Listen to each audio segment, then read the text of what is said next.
और कांग्रेस का शीर्ष नेतृत्व श्रीमती सोनिया गांधी और श्री राहुल गांधी जी भ्रष्टाचार के आरोप में अभी जमानत में जेल से बाहर है। और झारखंड राज्य में भी कांग्रेस के समर्थन से इस राज्य में झारखंड मुक्ति मोर्चा के नेतृत्व में सरकार चल रही है। और जब जब कांग्रेस के समर्थन से इस राज्य में सरकार बनती है तब तक इस राज्य में खान खनिज संपदा की लूट भारी बड़े पैमाने पर की जाती है, बालू की लूट की जा रही है।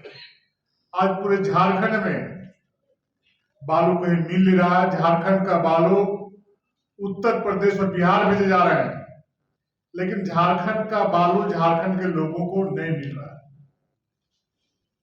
50 रुपये बोरी बालू यहाँ पर बिकने का काम कर रहा है, लोग बेचने का काम कर रहे हैं। ऐसा सपना में भी झारखंड लोगों ने सोचा नहीं होगा कि जब भारतीय जनता पार्टी के नेतृत्व में जब सरकार इस राज्य में चल रही थी, बाबूलाल मरांडी जी, रघुवर दास जी, अर्जुन मुंडा जी की सरकार में, तो गांव के लोगों को अधिकार दिया था कि बालू का नीलामी करने का, बालू का बिक्री करने का गांव के लोगों को अधिकार दिया था।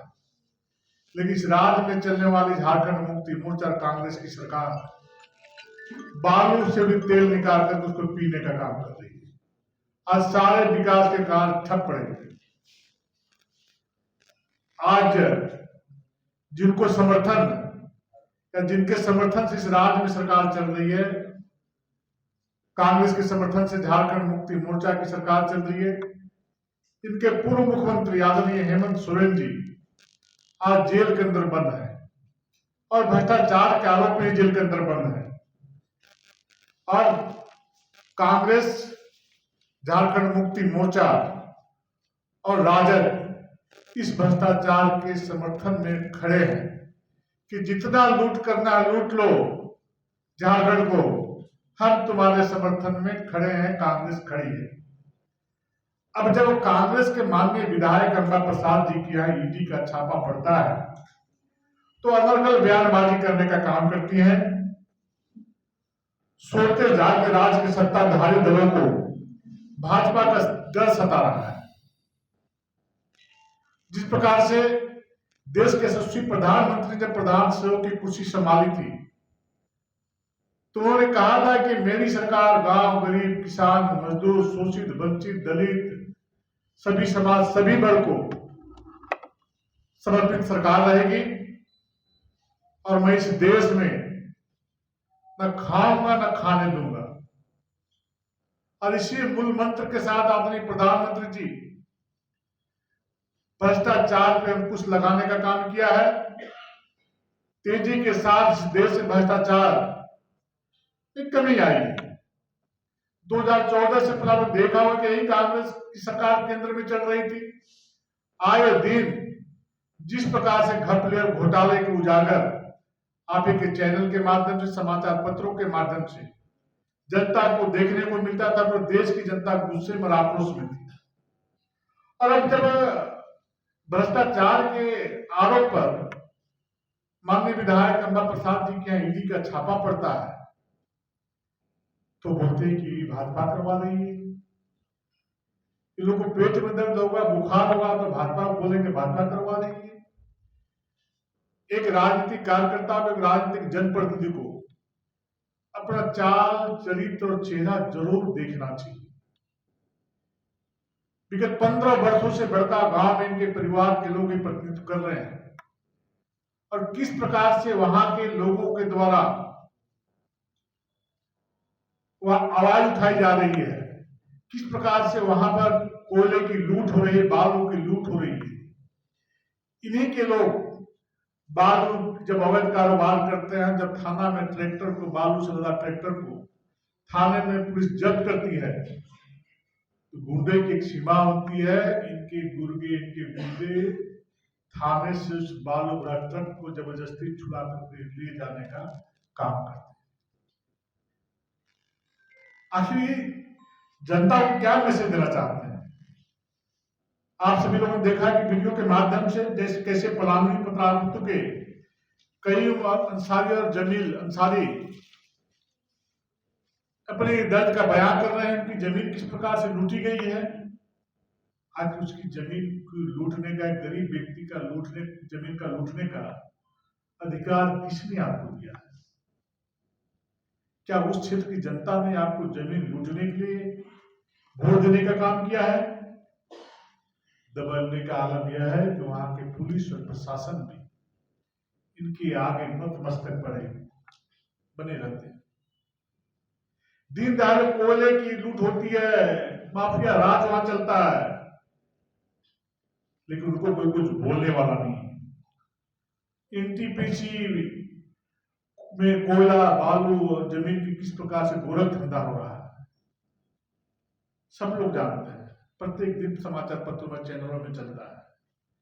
ये कहते हैं कि भारतीय जनता पार्टी और संघ परिवार के लोगों ने मुझे चतरा और हजारीबाग से चुनाव लड़ने का दबाव बनाया था।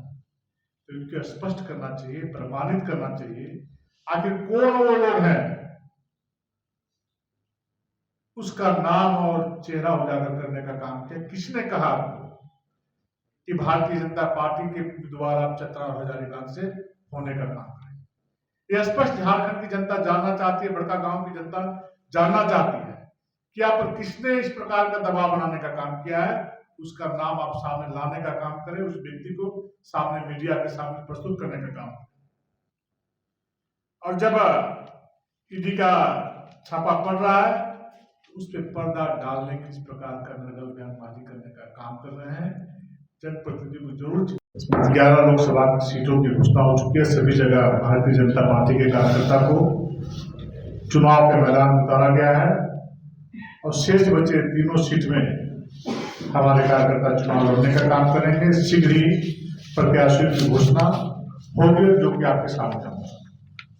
आदित्य, ये फोटो दिख रहा था अम्बा प्रसाद जी और यशवंत सिन्हा जी का, इसमें मतलब क्या उसके बाद में व्याख्या देखी? यही फोटो दिख रहा था ना, यही फोटो दिख रहा था।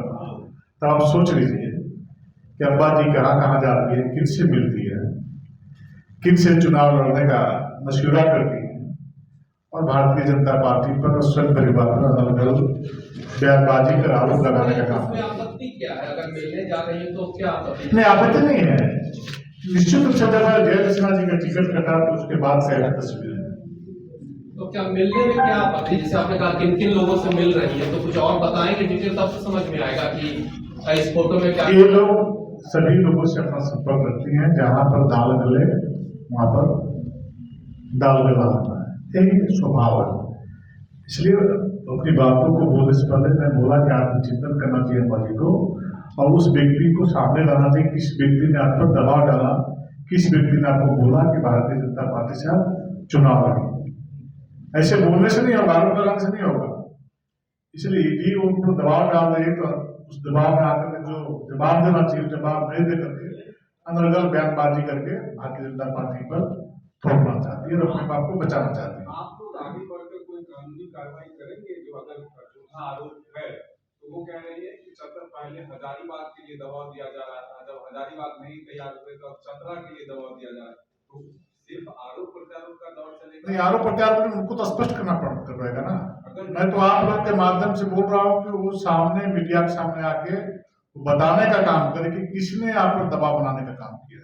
अगर नहीं बताते, वो बात का विषय, पहले मैं उनको अवसर दे रहा हूँ, आप सामने मीडिया से अपनी बातों को रखने का अम्बा जी ने किया है काम, उसी प्रकार से मीडिया के सामने आकर यही बतलाने का काम करें कि कौन व्यक्ति, कौन नेता पर दबाव डालने का काम किया है चुनाव लड़ने के लिए। कोई समाज नहीं हो पा रहा है कि आपकी संघ के लोग या भाजपा के लोग संपर्क नहीं किए होंगे, क्योंकि आप अगर वो अनर्गल का बयानबाजी किए हैं तो क्या आप न्यायिक मुकदमा या फिर कुछ मानहानि करेंगे? पहले तो अम्बा जी स्पष्ट करें कि कौन किया।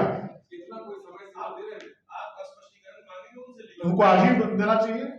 उसमें देर क्या है? यदि किसी ने बोला है तो आज ही उनको बताना चाहिए कि किसने उनको दबाव डाला है, किसने दबाव बनाया है, तो बताना चाहिए। बात का विषय भैया, पहले उसको दबाव जो बनाया उसका नाम दो ना, वो दबाव बताया, जवाब दें कि कौन दबाव डाला हमको चुनाव लड़ने के लिए, लड़ाने के लिए। बहुत बहुत धन्यवाद।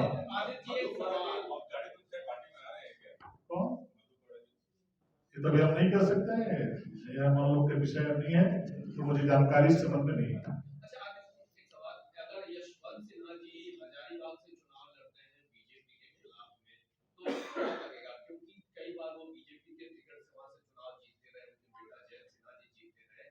अब जो चर्चा है कि वो बीजेपी के खिलाफ चुनाव लड़, देखिए, जब वो भारतीय जनता पार्टी के प्रत्याशी रहे हैं, लोगों ने भारतीय जनता पार्टी को वोट दिया है, किसी व्यक्ति को वोट नहीं दिया है। भारतीय जनता पार्टी की विचारधारा को वोट दिया है, भारतीय जनता पार्टी के राष्ट्र धर्म को वोट दिया है, किसी व्यक्ति को नहीं दिया है। इसलिए कोई प्रत्याशी खड़ा होता है तो वहां का प्रत्याशी कमल फूल छाप होता है, भारतीय जनता पार्टी होता है, वो प्रत्याशी एक सिंबल है। इसलिए भारतीय जनता पार्टी जिसको कमल फूल छाप मिलेगा वहां कमल फूल छाप चुनाव लड़ता है, कोई व्यक्ति नहीं लड़ता है। चलिए बहुत बहुत धन्यवाद।